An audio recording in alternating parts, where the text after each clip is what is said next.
I'm here to review the film Dangerous Liaisons, which was released in 1988. The film was directed by Stephen Frears and stars Glenn Close, John Malkovich and Michelle Pfeiffer.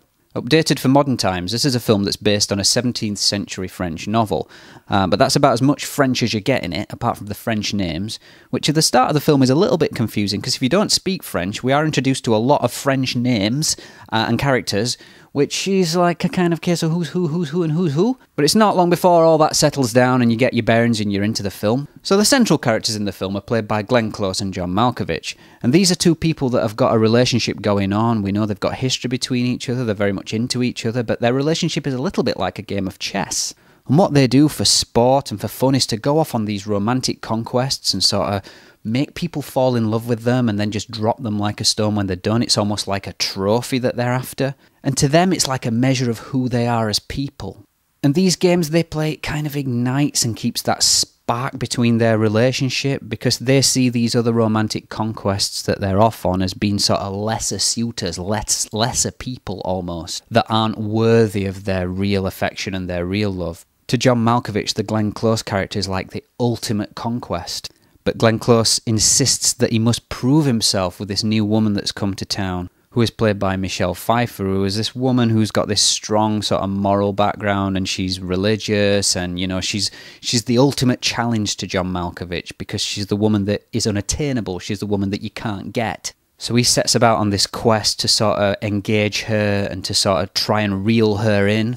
And without wanting to give too much away to do with the ending, a little bit of a triangle emerges. And playing these games turns out to be not quite as much fun as they thought, hence the title Dangerous Liaisons. And this is very much a morality tale. And the two central performances are absolutely outstanding, particularly Glenn Close, who's an actress that I very much admire.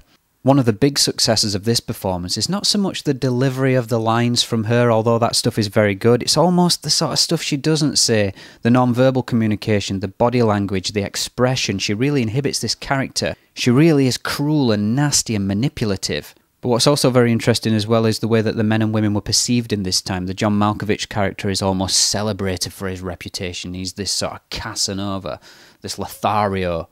Whereas the Glenn Close character admits in this film that she has to be much more clever about how she sort of goes on and how she sort of mingles and how she does all this stuff. One of the things about the John Malkovich performance that's really great is the fact that he sort of wins over these ladies in the film, but he's also winning you over as well. I mean, you've absolutely no reason to like this guy whatsoever. He's absolutely horrible. You wouldn't wish him upon your worst enemy's sister. But somehow he reels you in with his wit and his charm. And he has you smiling every now and again with some of the things he comes out with, because there is a lot of black comedy in this film as well.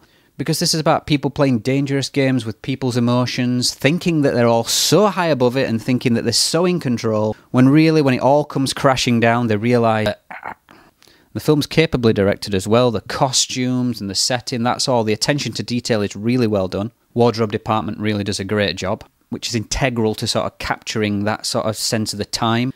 At the start of the film, we're introduced to how high up in society the Glenn Close character is. She's being fanned and makeup is being put on, hair is being done, shoes are being polished. These people are quite clearly very powerful, but obviously quite bored as well. So they seek this thrill and this excitement, this cat and mouse sort of scenario in order to fuel who they are and spice up their own relationship.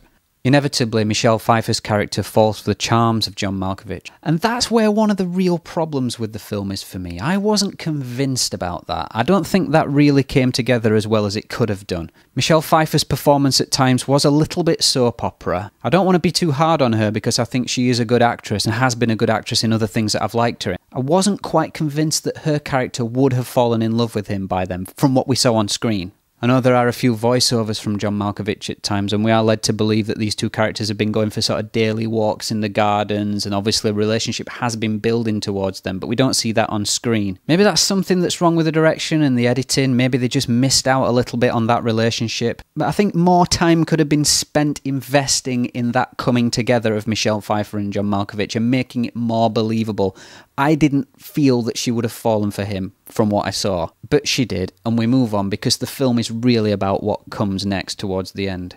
Another thing I really liked about the film is how they sort of didn't have to use lots of sort of gratuitous sex to get their message across. You would expect with the subject matter for this film to feature a lot of sort of heavy extended sex sequences, especially a film that comes out in the mid to late 80s when sort of gratuitous violence and sex were really emerging as like sort of mainstream selling points. And I really applaud him for doing that, although some might have been disappointed there weren't a bit of rumpy-pumpy in it. There are a few scenes of nudity, but ultimately, although the characters are seeking these sexual conquests, this is not really a film about sex. On the whole, Dangerous Liaisons, some really accomplished performances, and some middling ones from Michelle Pfeiffer, Keanu Reeves and Uma Thurman. But still intriguing, interesting, slightly overlong, and I'd say a very comfortable 7 out of 10.